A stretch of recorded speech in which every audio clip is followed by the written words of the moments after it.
financial issues and I went to the education and I started. Are there any trends that you have incorporated in your Most business? probably I'm going more into pastel colors, jute and Indian with thoda western also. So it's like mixed trend. It is like if at all we are in fashion industry, nothing stays. It's always It's all change. the time. Yeah. It's always a changing time. So we have to change accordingly. What inspired you to start your business? My uncle basically started the jewelry business and I got an idea how does it work. He had a small scale business, so I was like, why not get it into a proper brand store? What were the challenges faced by you in the initial stages? Initially, the main problem is understanding the customer and getting the shop accepted.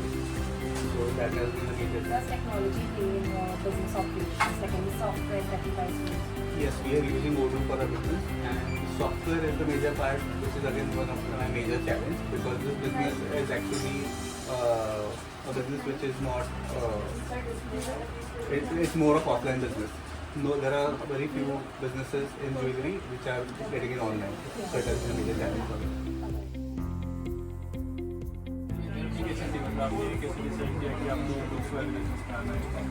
हमारा रद्दी का shop था, उसमें किताबें आती थी, डायरियों पुरानी किताबें बेचते थे, उसी से इंस्पायर था। मैं स्टार्ट किया लास्ट 40 ईयर्स तक वो मैं उनके साथ अटैच हो गया और तब से मैंने भी स्टार्ट किया। ये बुक्स आने लगे तो मेरा थोड़ा एक्सपीरियंस मुझे ऐसा लगा, मुझे हॉबी था तो मैं वो हिसाब से स्टार्ट हो गया। तो वहाँ से स्टार्ट होते थे आज यहाँ तक। हम अगर बुक का मार्केट देखें आजकल ये बहुत कॉम्पिटिटिव होते जा रहे हैं, तो आप ऐसा कुछ स्ट्रैटेजी यूज़ करते थे आपकी आप अभी तक आप सस्टेन कर चुके हैं इतना लॉन्ग? उसका रीज़न इतना ही कि कस्टमर की रिक्वायरमेंट फुलफिल कर रहे हैं, तो कस्टमर सेटिस्फाइड हुई, तो उसकी वजह से हम लोग को सफल होते जा रहे हैं और हम भी सेटिस्फाइड हैं। कस्टमर को सपोर्ट कर रहे हैं, उनकी रिक्वायरमेंट जो भी रहेंगे उनको करते हैं। आपने अभी भी देखा तो उनको जो भी चाहिए मिल जाता है, थोड़ा आगे पीछे होता है बट वो डेफिनेटली कन्फर्म मंगवा सकते हैं। Good afternoon, sir. We are from Symbiosis. First of all, we are thankful for your time, for your valuable time. So, sir, the first question of ours is, when did you start up this business? When it is established, and what inspired you for this business? So this business is almost 23 years old. I started in 1999 at the age of 18. I was also a part of Symbiosis only. I've done my graduation from Symbiosis. That this market is really competitive, like beverage market. So, what do you think? What are your USPs that you have sustained for this long? So we have our own brand, in-house brand, Xenia. And our always focus has been on the quality of the product and design element and the price. We've always managed to fill the gap which students require, the price point. That has been a USP. And we're also importing a lot of stuff. So a little combination of import, personal, in-house production, we have managed to.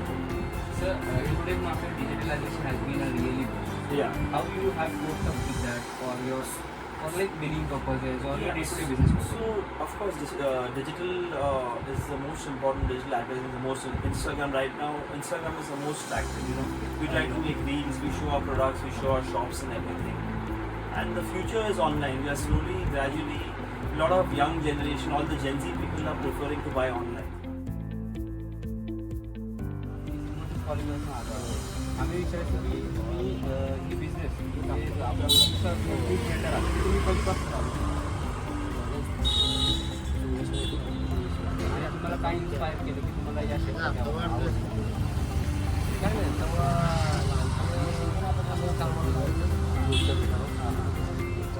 तुम्हाला जसं समजलं की आता competition तेवढंच आहे मार्केटमध्ये खूप आहे, तर तुम्ही असं रोज असं काय करता वेगळ्या गोष्टी की जेणेकरून काय तुमची स्ट्रॅटेजी असते? कॉम्पिटिशनला कसं असतं, आपण क्वालिटी समोरच्यापेक्षा आपण क्वालिटी मेंटेन ठेवतो. म्हणजे शक्यतो त्याच्यापेक्षा क्वालिटी मेंटेन ठेवायची आणि त्याच्यापेक्षा थोडासा रेट आपला कमी राहिला तर कस्टमर आपल्याशिवाय पुढे जाणार नाही. बरोबर. असं ठेवतो. इंट्रोडक्शन दे देता हूँ. मेरा नाम शुभम पटेल है. मैं दिवा लाइट्स का ओनर हूँ. बेसिकली बाय प्रोफेशन तो मैं वैसे इंटीरियर डिज़ाइनर भी हूँ, इसलिए कैसे इस फील्ड में होने के कारण मेरी एक्सपर्टीज़ भी लाइटिंग में ज़्यादा थी. सो मुझे एक साइड बाय साइड एक इनकम जनरेट करने का एक सोर्स चाहिए था और मेरी जैसे लाइकिंग ज़्यादा थी लाइटिंग के फील्ड में, सो तो मैंने सोचा कि इसमें ही कुछ अपग्रेड कर सकते हैं, नए नए टाइप के लाइट अभी मार्केट में आ रहे हैं, तो इसी में थोड़ा सा बिजनेस हम जनरेट कर सकते हैं। उसी थॉट प्रोसेस से मैंने 2023 में स्टार्ट से देख रहे हैं जो लाइटिंग का मार्केट है, इंटीरियर डिजाइनिंग का, ये अभी धीरे धीरे कॉम्पिटिटिव होते जा रहा है। सो सर आपका क्या स्ट्रैटेजी है कस्टमर को एक्वायर करने का, कि आप वो शॉर्ट इम्प्लीमेंट करना चाहते हैं कि आप कर रहे हैं अभी, उसके बारे में थोड़ा। राइट, वो तो है, कंपटीशन डे बाय डे तो बढ़ते जा रहा है, लेकिन इसमें इसको इम्प्लीमेंट करने के लिए सबसे पहले है कि मार्केट नॉलेज बहुत ज़्यादा ध्यान रखने की ज़रूरत है। डे बाय डे टेक्नोलॉजीज बढ़ रही है, अपडेट रहो।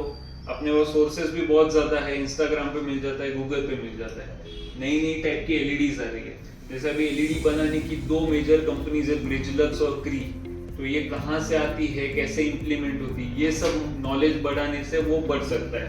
और यही नॉलेज हम जब कस्टमर को देते हैं तो उनको कन्वर्ट कर पाते हैं। और कैसे कि मार्केट में बहुत सारे different type of LEDs available है, लेकिन अपने को कैसे कि एक प्रॉपर क्वालिटी प्रोडक्ट अगर हमें जो देना है तो उसके बारे में नॉलेज होनी चाहिए।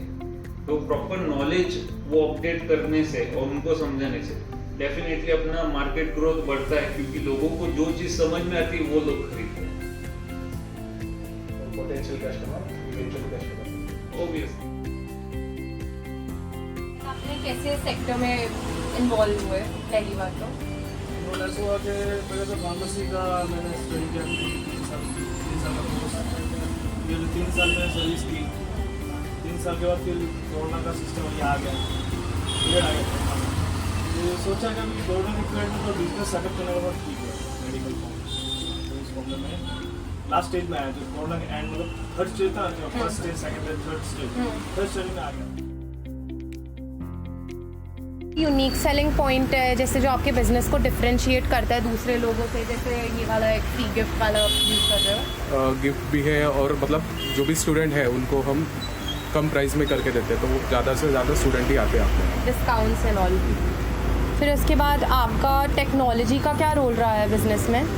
टेक्नोलॉजी मतलब हम यूट्यूब से या फिर जो फ्रेंड्स सर्कल्स है वहाँ से हम ये कर देते हैं, मतलब अपडेटेड जो भी है अपडेटेड रखते हैं।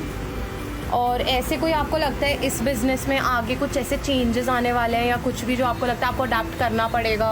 नहीं, अभी तो कुछ चेंजेस वगैरह नहीं है, जो है आपको ये ग्रोसरी वाला बिजनेस में आने को अच्छा लगा है, प्रॉफिटेबल बिजनेस है। और दूसरा बोले तो आपको पुणे का मार्केट कैसा लगता है? मतलब पुणे की मार्केट में क्या है, कॉम्पिटिशन ज़्यादा है, तो आगे कुछ नहीं है। और दूसरा बात बोले तो आपको बाकी के ग्रोसरी वाले उससे क्या ऐसा चीज़ है जो आपको अलग लगता है कि आपका फॉर्म है?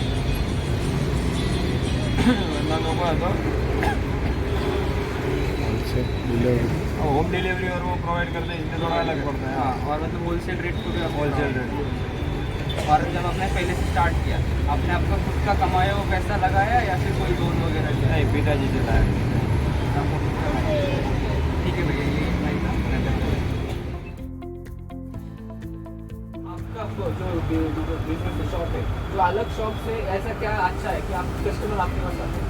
एक्चुअली आपकी यहाँ पर जो क्वालिटी है, तो कभी कलर का प्रॉब्लम आ जाता है, कभी तो इस प्रकार हम मुंबई से कलर, वैरायटी, डिज़ाइन, पैटर्न वगैरह थोड़े अलग ज़्यादा कोशिश करते हैं, कस्टमर आने की कोशिश करते हैं।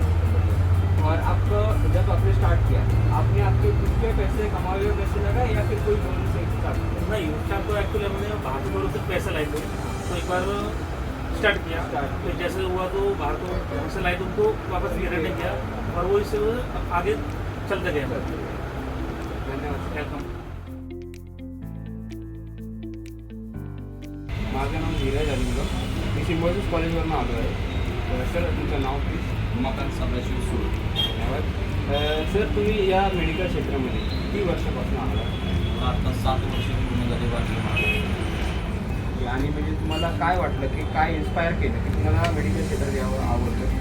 मेडिकल क्षेत्रात यायला आवडलं का माहिती आहे का, मार्केटमध्ये जी मंदी होती 2018 साली, त्या मंदीमध्ये ज्यावेळेस आम्ही विचार करत होतो की बाबा मार्केटला जर आम्ही जर प्रॉपर गाव जर बघायला गेलो तर नाते होते त्या मार्केट लेवलला जर उतरायचं म्हणलं त्या मार्केट लेवलला एवढी घात झालेली आहे तिथं आम्हाला बिझनेस करणं सोपं नव्हतं.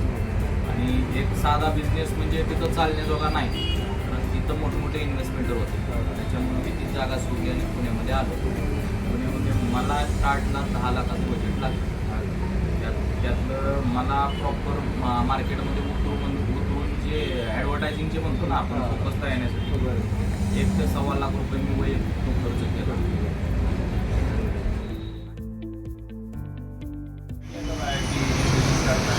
या फिर जॉब नहीं करना है, बिजनेस करना है? एक्चुअली मैं जॉब ही करता था तो मुझे बहुत दिक्कत आ रही थी. मतलब सैलरी खुद से नहीं हो रहा था और 12,000 सैलरी था 2017 में. 2017 में मेरा जो भी सैलरी था तो मैं खुद का कॉन्ट्रैक्ट भी लेता था और इसमें भी करता था. और उसके बाद थोड़ा सा प्रॉब्लम हो गया उस कॉन्टैक्ट में से, तभी से मेरे दिमाग में आ गया अपने दोस्त से लोन लेके इतना बड़ा आज तक सर्वाइव किया बिजनेस. आपको इसी बीच में कुछ फाइनेंशियल स्ट्रगल कुछ बहुत सारे हैं. कोविड में तो मेरी लोन का EMI भरने के लिए तकलीफ हो गई. उस टाइम को मैं सेविंग किया था, उस टाइम पर जो डेवलपमेंट चल रहा था और मैंने जब भी रिनोवेशन किया उस 2 मंथ्स में सेकेंड लॉकडाउन गिरा था. ठीक है, तो उसमें उस बेस में भी मैं बाहर गिर गया. अभी मुझे फाइनेंशियली कुछ भी कंडीशन प्रॉब्लम नहीं है.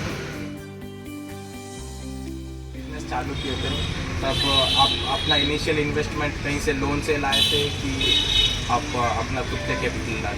मैंने यहाँ जो पहले ओनर थे उनसे पूछा था ये जॉब बेचना है क्या, तो उन्होंने हाँ बोला था. तो मैंने मेरे मम्मी पापा से बात किया. मम्मी पापा को ये बिजनेस अच्छा लगा तो उन्होंने इन्वेस्ट कर दिया. रहता है, फिर नए नए ट्रेंड आते रहते हैं मार्केट में. सो आप वो चेंजेस कैसे अडेप्ट करते हो? जैसे कि हमारे सर भी है जहाँ पे मैंने कोर्स किया है, वो हमें बदल रहते हैं, अपडेट करते रहते हैं. कभी कभी मंथली 1-1 दिन के सेशंस होते हैं या फिर वेला ट्रेनर होते हैं, वेला शॉशकॉप वगैरह वो जो ट्रेनर्स हैं वो हमें इन्फॉर्म करते हैं कि अभी ये भी ट्रेंड आ रहा है. तो उसमें हमें ट्रेनिंग 1 महीना या 1.5 महीना पहले मिल सकता है.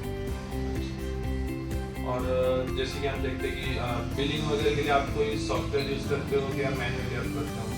अभी तो मैनुअली करता हूँ. सॉफ्टवेयर वगैरह तो मैंने बच्चे अगर ये सैलून इंडस्ट्री ये अभी धीरे धीरे कॉम्पिटिटिव होते जा रहा है. आप ऐसा मीन्स क्या कर रहे हैं जो कि आपका कस्टमर आपके साथ ही लॉयल्टी मेंटेन कर? काम में क्वालिटी चाहिए तो कस्टमर को फर्स्ट मतलब काम में जैसा उन्होंने बताया वैसे उनको करके देना होता है.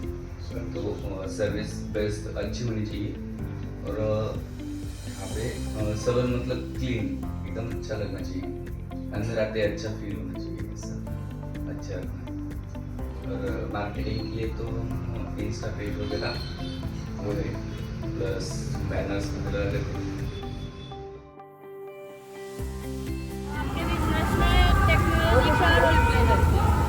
अभी जो न्यू टेक्नोलॉजी जो आई हुई है इस दुनिया में, ऑनलाइन का जो फंडा है, ऑनलाइन में कोई धंधे बंद हो गए, कोई धंधे अच्छे चल रहे हैं, उसमें कोई दिक्कत नहीं आ रही. लेकिन अभी ऑनलाइन में कस्टमर अच्छा हो रहा है. कोविड के बाद में ऑनलाइन का बिजनेस बहुत बढ़ चुका है.